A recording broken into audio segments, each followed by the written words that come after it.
గ్రంథము 17వ అధ్యాయం. దినవృత్తాంతముల 2వ గ్రంథం 17వ అధ్యాయము 1 నుండి 6 వచనాల వరకు మనం చదువుకుందాం. తరువాత అతనికి బదులుగా అతని కుమారుడైన యెహోషాపాతు రాజై ఇశ్రాయేలు తన మీదికి రాకుండా తన రాజ్యమును బలపరుచుకొనెను. అతడు యూదా దేశములోని ప్రాకారపురములన్నిటి యందు సైన్యములను ఉంచి యూదా దేశమందును తన తండ్రి అయిన ఆసా పట్టుకొనిన ఎఫ్రాయిము పట్టణముల యందును కావలి బలములను ఉంచెను.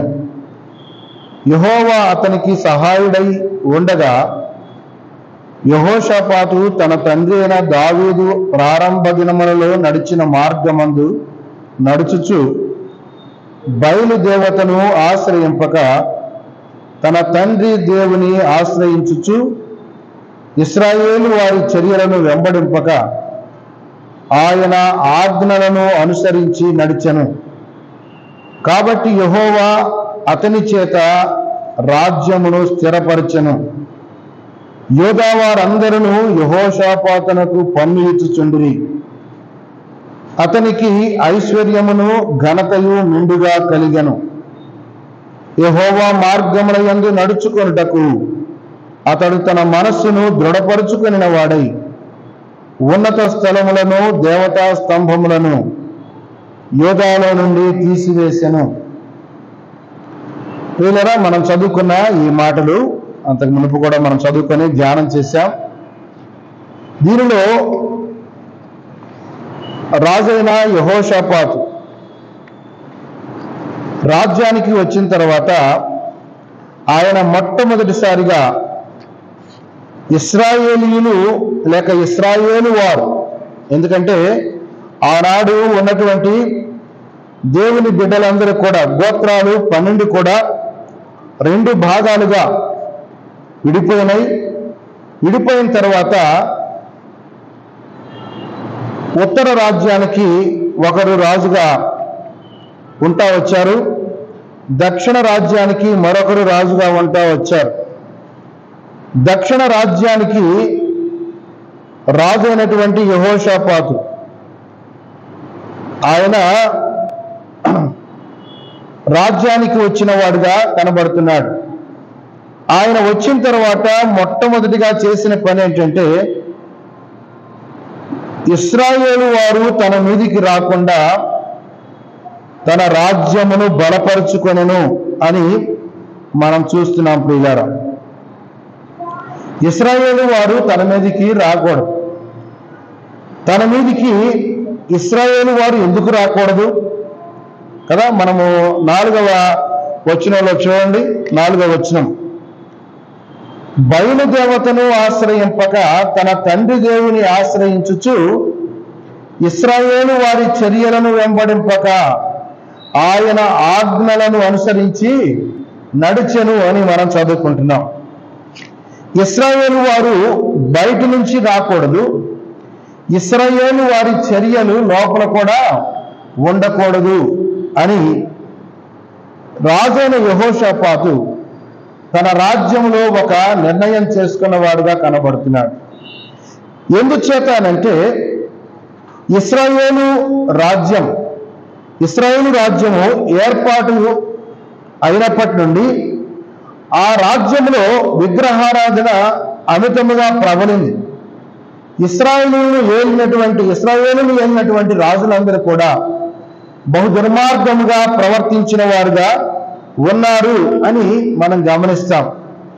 దేవుడంటే భయం లేకుండా, దేవుని యొక్క బలిపీఠాలంటే భయం లేకుండా, దేవుని ఆశ్రయించే ఆ మనస్సు లేకుండా చెడగొట్టినటువంటి వాడుగా రాజైనటువంటి యెరోబాము ఉన్నాడు. యెరోబాము దేవుని ప్రజల మీద, దేవుని యొక్క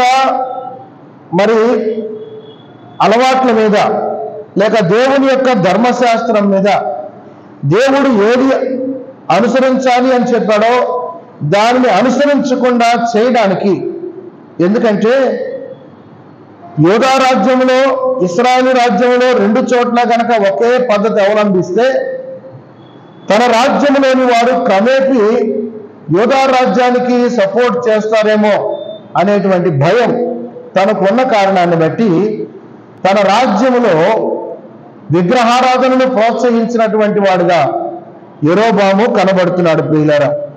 అందుకని రాజు అయినటువంటి యెహోషాపాతు ఏమి నిర్ణయం తీసుకున్నాడంటే తన రాజ్యం మీదకి ఇశ్రాయేలు రాజ్యము రాకుండా ఉండాలి. ఇది బాహ్యముగా ఆయన తీసుకున్నటువంటి చర్య. ఆ తరువాత ఇశ్రాయేలు వారి చర్యలను తన రాజ్యంలో ఉండేటువంటి వారు ఎవరు కూడా అనుసరించకుండా ఉండాలి అని అంటే ఆయనే మొదటగా అలాగ నడిచిన వాడుగా ఉన్నాడు. ఇశ్రాయేలు పాపము చేయడానికి కారకుడైనటువంటి యెరోబాము ఆ దుష్ట సంబంధమైనటువంటి ఆలోచనలు ఏవి కూడా తన రాజ్యంలో ఉండకుండా జాగ్రత్త పడినవాడని మనం చూస్తూ ఉండగా ఆయన తన రాజ్యమును బలపరుచుకొనును అని మనం చూస్తున్నాం ప్రియులారా. ఆయన తన రాజ్యాన్ని బలపరుచుకున్నాడు. ఎలాగ బలపరుచుకున్నాడు అని అంటే 2వ వచనంలో చూడండి, ప్రాకారములన్నిటి యందు సైన్యాన్ని పెట్టాడు. ప్రాకారములన్నిటి యందు సైన్యాన్ని పెట్టాడు. ఎఫ్రాయిము పట్టణముల యందు కావలి వారిని ఉంచాడు. ఈ రెండు కూడా రాజ్యము కాపాడబట్టానికి, రాజ్యములో అన్య సంస్కృతి రాకుండా ఉండడానికి అది ఎంతో ఉపయోగపడుతుందని ఆలోచన చేశాడు. ఆనాటి కాలంలో రాజు చేసినటువంటి పని ఈ దినములలో ఆత్మీయంగా మనం ఆలోచన చేస్తే విశ్వాసమైనటువంటి మనం ప్రభు నమ్ముకున్న తర్వాత మన రాజ్యమును బలపరుచుకోవలసిన వారంగా ఉన్నాం. ఏ విధంగాను అంటే మనము ప్రాకారములన్నిటి యందు సైన్యాన్ని మనం ఉంచాలి ప్రియులారా. సైన్యాన్ని మనం ఉంచితే అప్పుడు మనకు కలిగే భద్రత, లేక కావలి వారిని ఉంచితే మనకు కలిగే భద్రత ఎంతో మనం చూస్తున్నాం. పోయినసారి మనము ఆలోచన చేశాం, ప్రాకారపురములను మనము బలపరుచుకోవాలి, దిట్టపరుచుకోవాలి అనేటువంటిది మనం చూస్తాం. ఒక వచనాన్ని తిరిగి చూద్దాం. చూడండి, యెహెజ్కేలు గ్రంథం 22వ అధ్యాయం. యెహెజ్కేలు గ్రంథము 22వ అధ్యాయం 30వ వచనాన్ని మనం చదువుకుందాం. నేను దేశమును పాడు చేయకుండానట్లు ప్రాకారమును దిట్టపరచుటకును బద్దలైన సందులలో నిలుచుటకును తగినవాడెవడని నేను ఎంత విచారించినను ఒకడును కనబడలేదు అనే మాట చదువుతాం. ప్రాకారము దేశము పాడు చేయకుండానట్లు ప్రాకారమును దిట్టపరచాలి అనే మాట ప్రియులారా మనం గమనిస్తూ ఉన్నాం. కాబట్టి మనము దిట్టపరచవలసింది ఏంటి అని అంటే ప్రాకారాన్ని ఎందుచేత దిట్టపరచుకోవాలి? ఎందుచేత దిట్టపరచుకోవాలంటే దేశము పాడు కాకుండా ఉండడానికి కదా. దేశము పాడు కాకుండా ఉండడానికి మనం ఏం చేయాలి? ప్రాకారాన్ని దిట్టపరుచుకోవాలి, బలపరుచుకోవాలి అనే ఒక మాట ప్రియులారా మనం గమనిస్తున్నాం. ఇది మనకు ఏమి జ్ఞాపకం చేస్తూ ఉందంటే ప్రాకారము క్షేమంగా ఉండడానికి, ప్రాకారము చుట్టూ ఉంది, ప్రాకారం మధ్యలో పురము లేక పట్టణము ఉంది. ఈ పట్టణము కాపాడబడాలంటే, ఈ పట్టణము క్షేమంగా ఉండాలంటే అది దిట్టపరుచుకునేటువంటి పని చేయాలి అని కూడా మనము ఆలోచన చేశాం ప్రియులారా. ఈరోజు 2వ మాటగా చూస్తే సైన్యమును ఉంచడం మాత్రమే కాదు, ఆయన మరొక పని చేశాడు. ఏంటంటే యూదా దేశమందులో 2వ వచనం చూడండి, మధ్యలో నుంచి 2వ వచనం. యూదా దేశమందులో తన తండ్రి అయిన ఆశా పట్టుకున్న ఎఫ్రాయిము పట్టణముల యందును కావలి బలములను ఉంచాడు అని మనం చూస్తాం.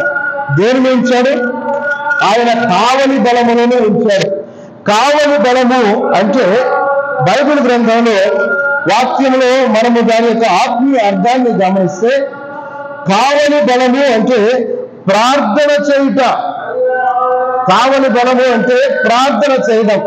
ఒక వ్యక్తి యొక్క బలం లేక వారు ఎంత క్షేమంగా ఉన్నారు అనడానికి నా గుర్తొచ్చేది ఏంటంటే, మనం జ్ఞాపకం చేసుకోవాల్సింది ఏంటంటే, వారికి కావలి బలం ఎంతుందో, కావలి బలము చక్కగా ఉంటే, కావలి బలము అద్భుతంగా ఉంటే శత్రువు యొక్క దాడి వారి మీద జరగకుండా ఉంటది అని మనము గమనించాలి.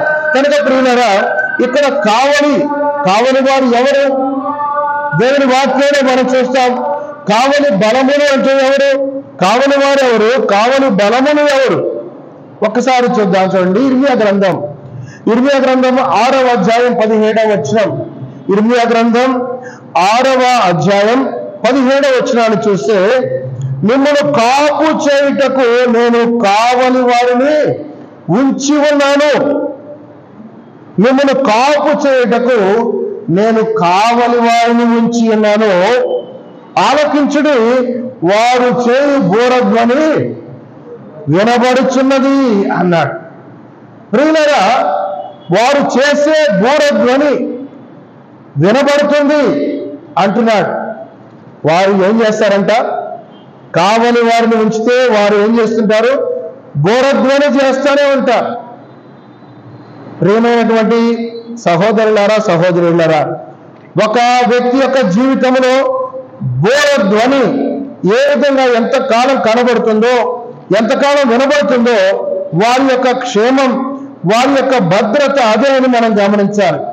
28వ కీర్తనలో గమనించండి ఒక మాట. 28వ కీర్తన,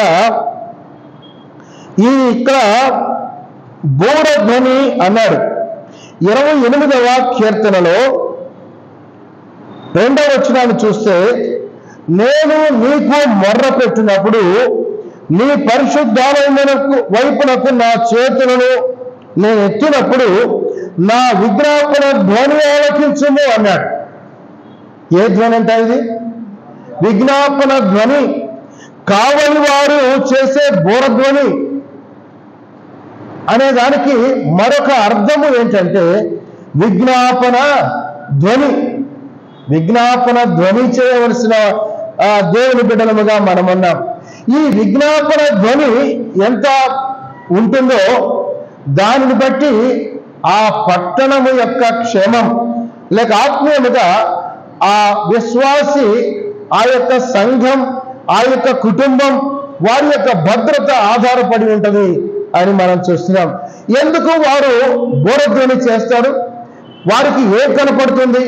కావలి వారు కావలి కాస్తూ ఉండగా శత్రువైనటువంటి వాడు ఏ విధంగా మన మీదకి వస్తున్నాడో, శత్రువు ఏ వైపు నుంచి మన మీదకి దాడి చేయడానికి బయలుదేరాడో, మనం ఒకవైపుగా ఉంటాం, మనం ఏదో పనుల్లో ఉంటాం, కానీ కావలి వారు కాయాల్సిందే కదా. 6వ వచనం చూడండి, అదే కీర్తనలో, యెహోవా నా విజ్ఞాపన ధ్వని ఆలకించి అన్నాడు. యెహోవా నా విజ్ఞాపన ధ్వని ఆలకించి అన్నాడు. ధ్వని చేస్తే ఆయన ఏం చేస్తాడు? ఆయన ఆలకిస్తాడు. ఎందుకు ఆలకించి ఏం చేస్తాడు? చూడండి ఒకసారి మొదటి వచనాన్ని మనం చూసుకుంటే, యెహోవా నేను నీకు మొరపెడుచున్నాను, నా ఆశ్రయదుర్గమా, మౌనముగా ఉండక నా మనవి ఆలకించుము. ఆశ్రయదుర్గము, ఆయన ఆశ్రయదుర్గముగా ఉన్నాడు. అలాగైతే ప్రియులరా, ఈ రాత్రి వేళ మనం ఆలోచన చేయాలి. మనము బూరధ్వని చేస్తున్నామా లేదా? బూరధ్వని దేన్ని జ్ఞాపకం చేస్తుందంటే, మనల్ని కాపలా కాచేవారు బతికే ఉన్నారు. మనల్ని కాపాడటానికి కాపలాగా నియమించబడినటువంటి వారు బ్రతికే ఉన్నారు అని చెప్పడానికి కూడా ఒక సంకేతం. ఎందుకు ఎల్లప్పుడూ బూరధ్వని వస్తుంటే లోపల ఉన్నవారు క్షేమంగా ఉండగలుగుతారు. ఎందుకనంటే ఎలాంటి ఇబ్బంది కూడా లేదు అని మనం గమనిస్తాం. కీర్తనల గ్రంథం 34వ కీర్తన 7వ వచనాన్ని మనం చూద్దాం. 34 వచనం 7, యెహోవా యందు భయభక్తులు గలవారి చుట్టూ ఆయన దూత కావలి ఉండి వారిని రక్షించును. ఎవరు కావలి ఉంటారు? యెహోవా దూత అన్నాడు. యెహోవా దూత అని చెప్పబడుతుంటే మనం వాక్యాన్ని ఎరిగినటువంటి మనం అది ఏ మాటగా తీసుకుంటామంటే మన ప్రభువైన యేసుక్రీస్తు వారిగా మనం చూస్తాం. రోమాపత్రిక 8వ అధ్యాయంలో చూడండి ఒకసారి. ఆయన ఏ విధంగా మన చుట్టూ కావలివాడుగా ఉంటున్నాడో, భయభక్తులు గలవారి చుట్టూ ఆయన ఏ విధంగా కావలి కాస్తూ ఉన్నాడో ప్రియులారా, అక్కడ మనం గమనిస్తాం. 8వ అధ్యాయం రోమీయులకు రాసిన పత్రిక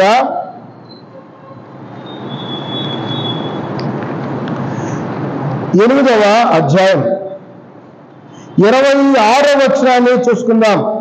అటువలే ఆత్మయు మన బలహీనతను చూచి సహాయము చేయుచున్నాడు.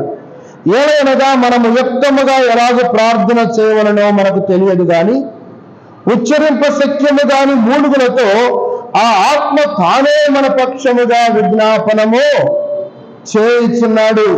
ఎంత శ్రేష్టమైన మాట! ఆత్మైన దేవుడు మన పక్షముగా ఆయన విజ్ఞాపన చేస్తూ ఉన్నాడు. పరిశుద్ధాత్మ దేవుడు విజ్ఞాపన చేస్తూ ఉన్నాడు. ఆ తర్వాత చూడండి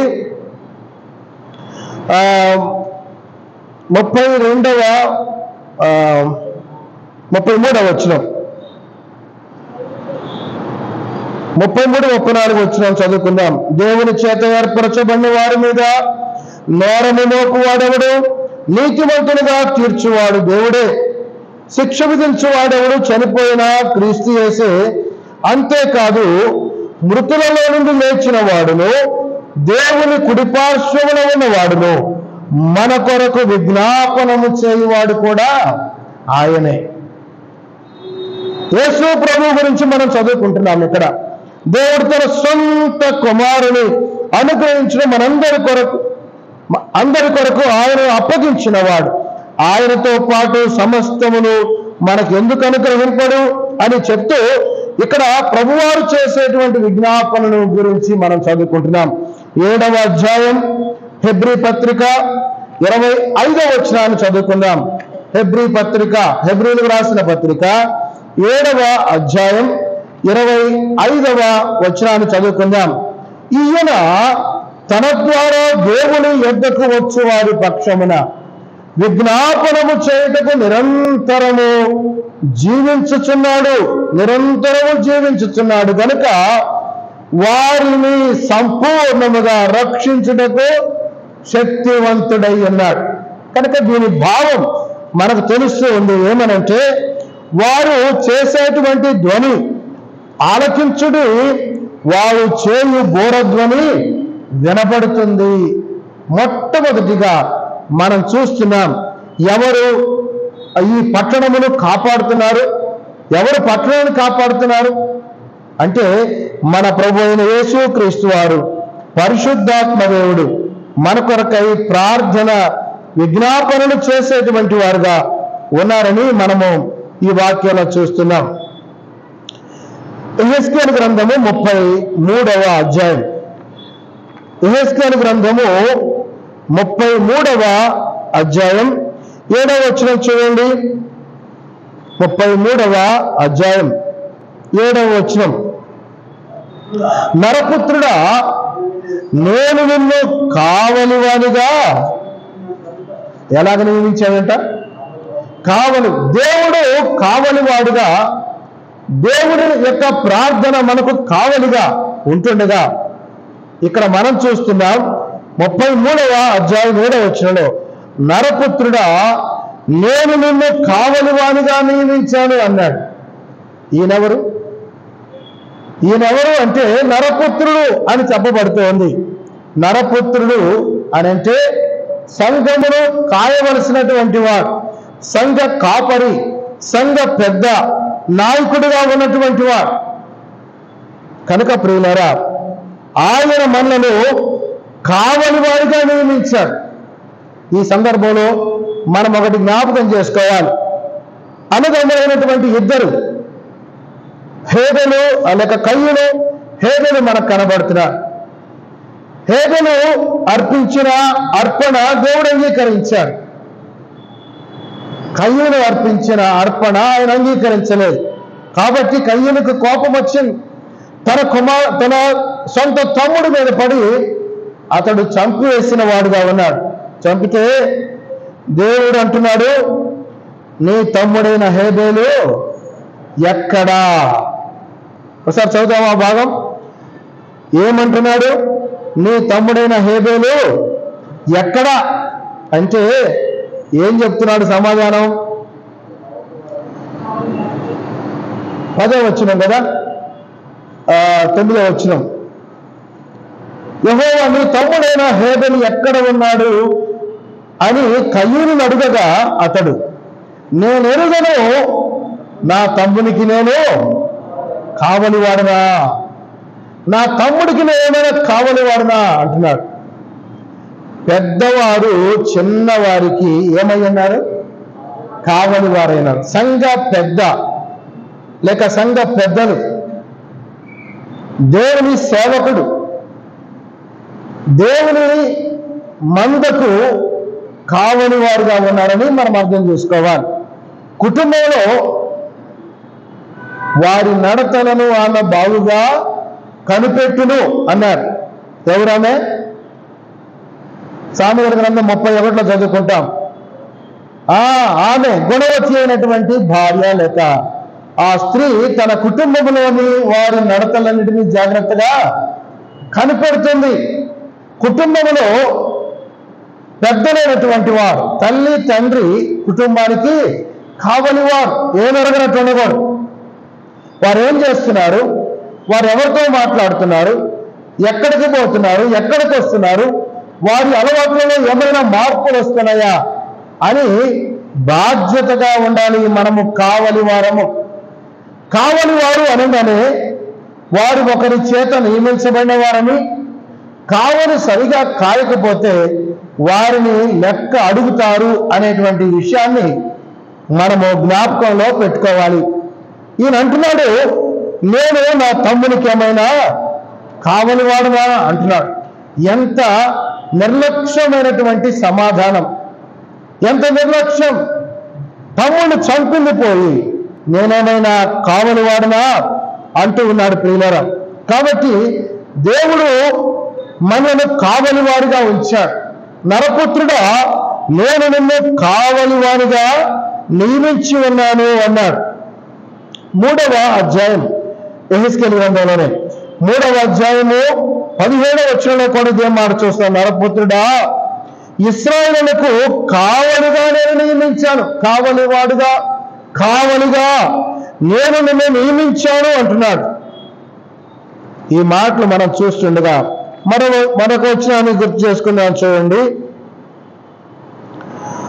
యెషయా గ్రంథము 62వ అధ్యాయం 6వ వచనం. యెషయా గ్రంథం 62వ అధ్యాయం 6వ వచనాన్ని చదువుకుందాం. యెరూషలేమా, నీ ప్రాకారముల మీద నేను కావలి వారిని ఉంచి ఉన్నాను. వారు రేయినా పగలైనా మౌనముగా ఉండరు. ఏం చేయరంటే వాళ్ళు మౌనంగా ఉండరు. ఏం చేస్తుంటారు వారు? మనం మొదట చదువుకున్నాం. వారు ధ్వని చేస్తూ ఉంటారు, బురధ్వని చేస్తూ ఉంటారు, విజ్ఞాపన ధ్వని చేస్తూ ఉంటారు. ఈ భాగంలో మనం గమనిస్తున్నాం, వారు రేయినా పగలైనా కదా, పగలంతా మందను మేపాలి. ఆ తర్వాత రాత్రి తీసుకొని వచ్చి దొడ్డులో ఉంచి కావలి ఉండాలి. మరి కాపరి రెస్ట్ తీసుకునేది ఎప్పుడు? కాపరిగా ఉన్నటువంటి వ్యక్తి రెస్ట్ తీసుకోవచ్చా? రెస్ట్ తీసుకుంటే ఏమవుతుంది? ఆయన రెస్ట్ తీసుకుంటే మందంతా శత్రువు పాలైపోతుంది ప్రియులారా. కాబట్టి మనం గమనిస్తున్నాం, మన మీద ఎంత బాధ్యత పెట్టాడు దేవుడు, మన మీద ఎంత బాధ్యత పెట్టాడో మనం చూస్తున్నాం. నహూము గ్రంథం 2వ అధ్యాయం 1వ వచనాన్ని చూద్దాం. నహూము గ్రంథం 2వ అధ్యాయం 1వ వచనం. కావలి ఉంచేటువంటి ఉద్దేశాన్ని మనం తెలుసుకుందాం. ఎందుకు కావలి ఉంచారు? 2వ అధ్యాయం 1వ వచనంలో, లయకర్త నీ మీదికి వచ్చుచున్నాడు. ఎవరు వస్తున్నాడంట? లయకర్త మీ మీదకి వస్తున్నాడు. ఏం చేస్తాడంట? వాడు లయము చేస్తాడు. వాడు వచ్చేది అందుకు కదా, దొంగతనమును హత్యను చేయడానికి వస్తాడు. ఎందుకు వస్తాడు? దొంగతనం చేయడానికి వస్తాడు. లయకర్త ఎందుకు వస్తాడంటే వాడి పేర్లోనే ఉంది. వాడు ఏం చేస్తాడు? లయం చేయడానికి వస్తాడు. లయం చేయడానికి కాదు, లయము చేయడానికి, నాశనం చేయడానికి, లేకుండా చేయడానికి, సాక్ష్యం లేకుండా చేయడానికి, దేవుని కొరకు ప్రార్థన జీవితం లేకుండా చేయడానికి, వాక్యం చదివే ఆశ లేకుండా చేయడానికి, దేవుని సన్నిధికి సహవాసానికి రావాలనే ఒక మనసు ఆశ లేకుండా చేయడానికి లయకర్త నీ మీదకి వస్తున్నాడు. ఏమంటున్నాడు? వస్తున్నాడు. నీ దుర్గమును కావలికారును, మార్గములలో కావలి ఉండు. ప్రియమైనటువంటి సహోదరులారా, మనం నేర్చుకుంటున్నాం దేని కొరకంటే లయకర్త నాశనం చేయకుండా మనల్ని మనము కాపాడుకోవడానికి, యాకోబు పత్రికలో మనం చదువుకుంటాం, దేవునికి లోబడి ఉండుడి, అపవాదిని ఎదిరించండి, అప్పుడు వాడు మీ యొద్ద నుండి లేక మీ ఎదుట నుండి పారిపోవును.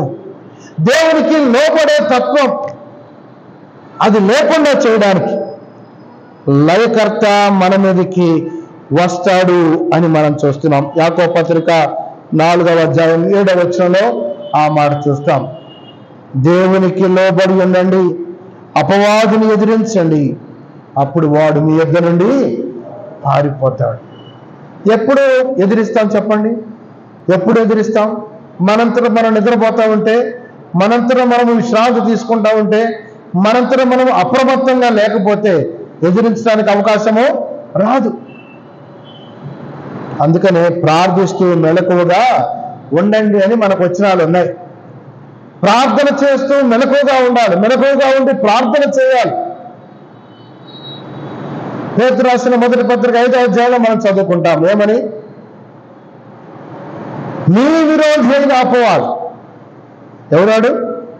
మన స్నేహితుడు కాదు, మన విరోధి అయినటువంటి అపవాది గర్జించు సింహము వలె ఎవరిని మృంగుతున్నా అని వెదకుచూ తిరుగుచున్నాడు. అట్లాగైతే ప్రియులారా, వాడు వెతుకుతూ ఉండగా ఎవరైనా తన దుర్గము మీద కావలివాడిగా కనపడకపోతే, తన జీవితం మీద కావలివాడిగా కనపడకపోతే, తన భక్తి జీవితం మీద కావలివాడిగా కనపడకపోతే వాడు ఏం చేస్తాడని ఉంది? నిందాలనే కదా వస్తుంది, వాడు నిందేస్తాడు. వెదకుచూ తిరుగుచున్నాడంటే అప్రమత్తంగా ఉన్న వాళ్ళని వదిలిపెట్టి పక్కకి వెళ్తాడు. వీడితో లాభం లేదు, వీడు అప్రమత్తంగా ఉన్నాడు, నన్ను కనిపెడుతున్నాడు, నేను ఏ వైపుగా తన జీవితంలోనికి రాగలనో ఆ సంగతి గుర్తెరిగి ఉన్నాడు. వాటిని బాగు చేసుకుంటున్నాడు, వాటిని కట్టుకుంటున్నాడు, వాటిని స్థిరపరచుకుంటున్నాడు. కావాలని జాగ్రత్తగా ఉంచుకుని మార్గములను, ఇక్కడ ఒక మాట ఉంది, ఏముందంటే మార్గములలో కావలి ఉండుము. నహూములో మనం చూస్తాం ఆ మాట. కనుక ప్రియులారా, మనము జాగ్రత్తగా ఉండవలసిన వారంగా ఉన్నాం. క్రొత్త నిబంధనలో హెబ్రీయులకు రాసిన పత్రిక 13వ అధ్యాయం 17వ వచనంలో చెప్తూ ఉన్నాడు. 17వ వచనం, హెబ్రీయులకు రాసిన పత్రిక 13వ అధ్యాయం 17వ వచనంలో, మీ పైన నాయకులుగా ఉన్నవారు లెక్క ఒప్ప చెప్పవలసిన వారు వలె ఉండి మీ ఆత్మలను కాయిచున్నారు. ఎట్లా కాస్తున్నారంట? లెక్క ఒప్ప చెప్పవలసిన వారి వలె ఉండి మీ ఆత్మలను కాయిచున్నారు. నాయకులు ఎవరు? ఇప్పుడు ఈ మాటను బట్టి నాయకులు ఎవరని మనం అర్థం చేసుకుంటున్నాం? వారు కావలివారు, వారు కావలివారు. మందను కార్యమంటున్నాడు కదా. పేతురు రాసిన మొదటి పత్రిక 5వ అధ్యాయం 2వ వచనంలో, మీ మధ్యనున్న మందను పై విచారణ చేయించు దానిని కాయండి అంటున్నాడు. కాబట్టి ప్రియులరా, నాయకులుగా ఉన్న వారి బాధ్యత ఎంత గొప్పది, ఎంత బాధ్యత ఉంది. వారి వారి జీవితాలను కాపాడుకోవాలి, వారి కుటుంబ జీవితాన్ని కాపాడుకోవాలి. సంఘములో మిగతా కుటుంబాల బాధ్యత కూడా వారు వహించాల్సిన ఉంది. ఎందుకంటే దేవుడు లెక్క అడుగుతున్నాడు. సాధారణ సభ్యుల్ని అడిగేది వారి గురించే, మహా అయితే వారి కుటుంబం గురించి అడుగుతాడేమో.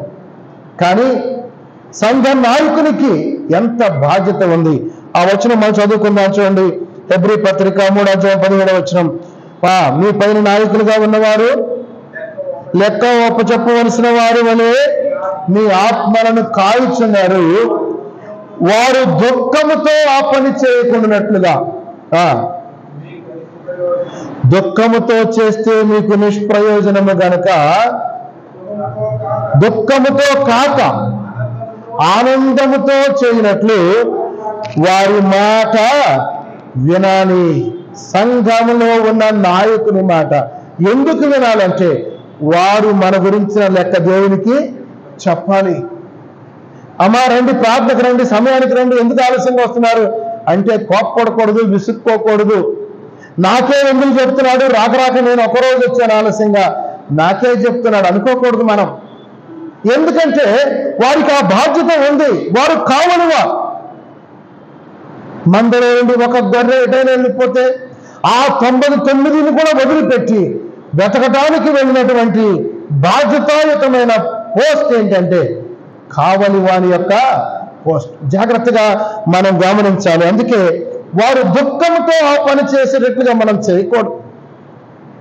దుఃఖంతో పని చేసేటట్లుగా కాకుండా వారు సంతోషంతో ఆనందంతో చేసేటట్లుగా వారి మాట వినాలి వినాలి వినాలి వినాలి.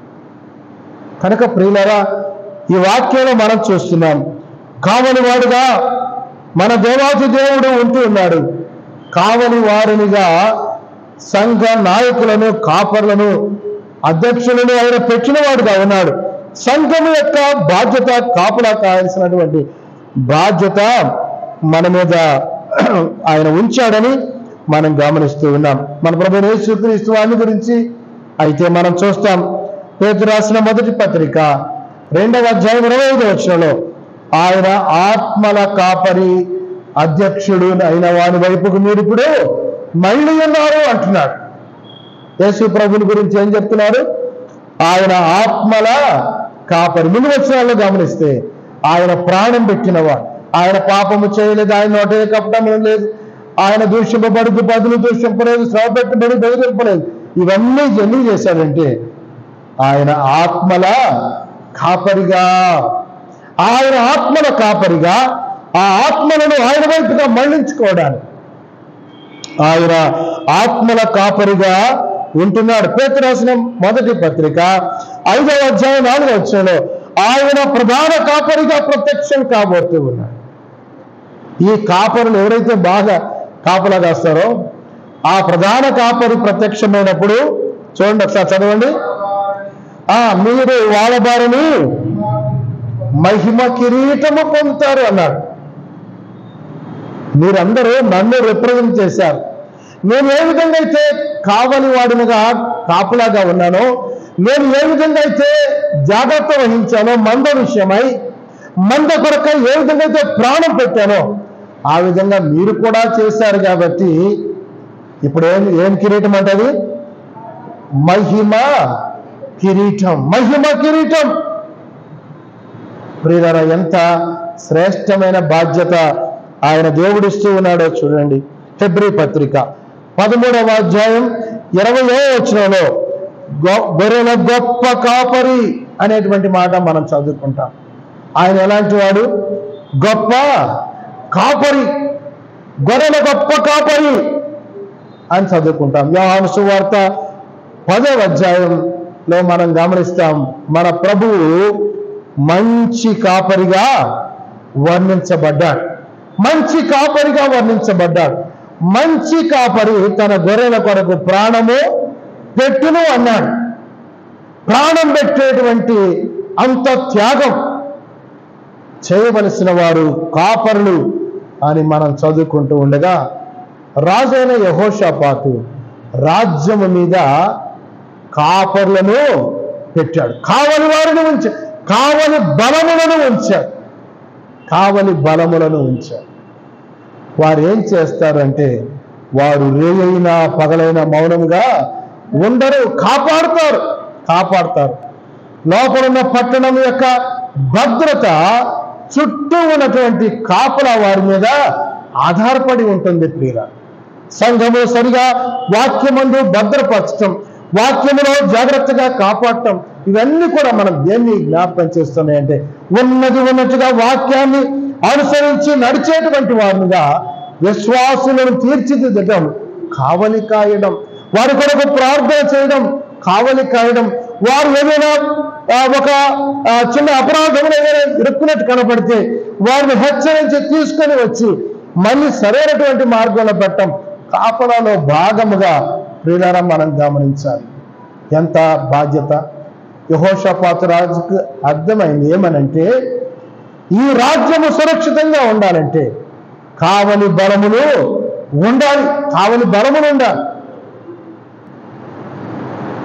ఆత్మీయంగా మనం ఆలోచన చేశాం కనుక ప్రియులారా మనం ఆ విధమైనటువంటి బాధ్యత మన మీద, అంటే మన ఆత్మీయ జీవితం మీద, మన ప్రార్థనా జీవితం, మనము దేవుని యొక్క సహవాసంలో సాగిపోయేటువంటి జీవితం మీద, మన కుటుంబం మీద, రెండవదిగా, మూడవదిగా సంఘములో నాయకులైతే సంఘమంతటి మీద బాధ్యత కాపులా ఉండవలసిన వారంగా మనమున్నాం. అప్పుడే భద్రంగా మనము ఉంటాం.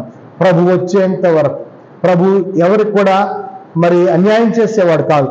కాపలా ఎంత బాగా కాసామో దానికి తగిన విధంగా ఆయన బహుమానాలు మనకిస్తాడు. అపోస్తలుడైన పౌలు అంటున్నాడు, నా విశ్వాసమును నేను కాపాడుకుంటుని అన్నాడు. కాపలా విశ్వాసాన్ని కాపాడుకున్నాను, నా పరుగు కడముట్టించా. ప్రారంభ జీవితాల కంటే ప్రియులారా ముగింపు జీవితం ఎంతో విలువైంది. ఏ రోజు ముగిస్తామో తెలిస్తే ముగింపించేటప్పుడు చాలా జాగ్రత్తగా ఉండవచ్చు. ముగించే జీవితం మనకేం తెలియదు కదా. అలాంటప్పుడు మనం ఎప్పటికప్పుడు మనము జాగ్రత్తగా ఏ సమయంలో ప్రభు పిలిస్తే అప్పటికి మన జీవితం కరెక్ట్గా ఉండేటట్లుగా ప్రభు సన్నిధిలో మనల్ని మనము కాపాడుకుందాం. అంత మాత్రమే కాకుండా ప్రభు మన కొరకు విజ్ఞాపన చేస్తున్నాడు.